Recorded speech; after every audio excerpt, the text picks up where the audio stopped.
Hi everyone. Today we are going to start with our new chapter, Ishwaran the Storyteller. Ishwaran the Storyteller. It is a story about a junior supervisor, Mahindra, who is working in a firm, and his cook, Ishwaran. One day he tells, one day Ishwaran tells Mahindra a ghost story. Does Mahindra get scared or not? Let us see in the detailed explanation of the chapter. The story revolves around two characters, Mahindra and Ishwaran.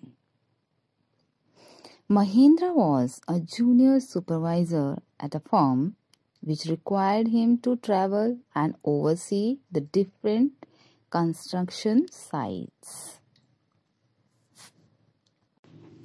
Mahindra was a man of simple needs.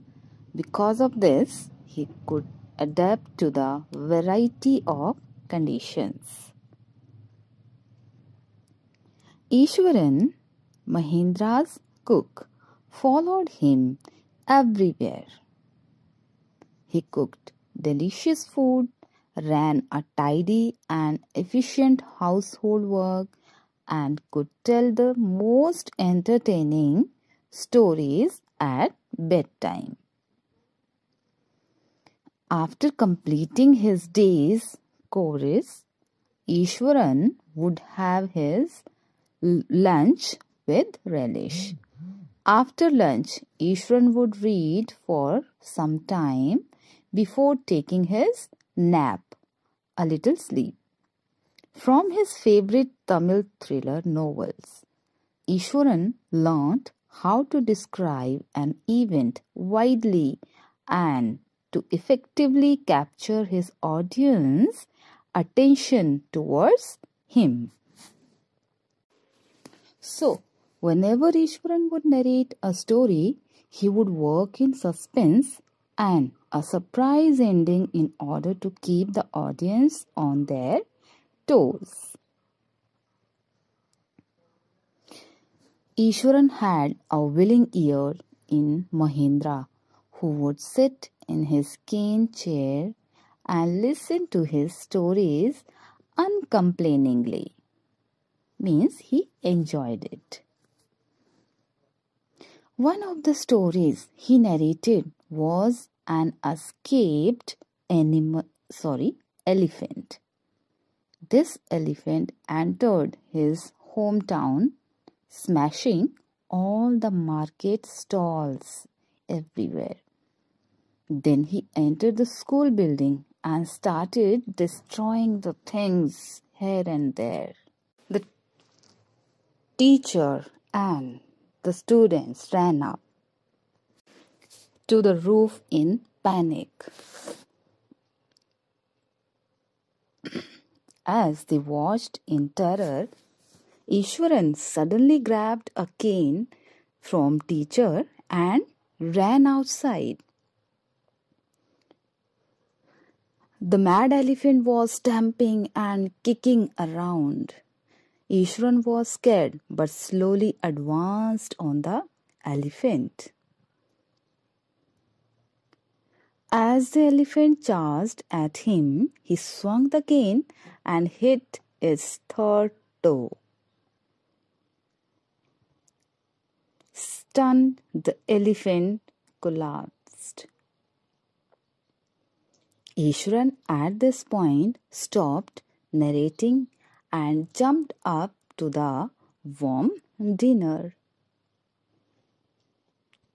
Poor Mahendra was left hanging in suspense. Then he came back and sat by Mahendra's side. Mahendra reminded him to complete the story. Ishwaran shrugged and concluded the story now. Another day, Ishwaran asked Mahendra if he could something special for dinner, as it was an auspicious day. Mahendra readily agreed and later enjoyed the delicious food meal prepared by Ishwaran. However, when he complimented Ishwaran on his skills, Ishwaran suddenly launched into a story of a female ghost that he sometimes saw outside their house. Mahendra told Ishwaran that he was a crazy man. He also told Ishwaran to get his head and digestive system examined. However, from that day, Mahendra felt ill at ease. Every night, he would check for movement outside his window. One night, Mahendra heard a strange noise outside his window. Cautiously, he peered out of the window. He saw an indistinct figure holding what appeared to be a bundle. Ishwaran's story came back to him. Mahendra began to sweating out of fear. He fell back onto his bed and waited for his feeling to pass. Finally, he convinced himself that it was a trick and went back to sleep. The next morning, Mahendra had forgotten about the previous night. However, just as he was leaving for work, Ishwar grinned and reminded him of how he had laughed at Ishwaran's fear. Ishwaran then said that he had heard eerie morning sounds coming from Mahendra's room the previous night. Mahendra was shivered at Ishwaran's word. He rushed out to his office to resign and determined to leave the very next day. That's all for today. Thank you.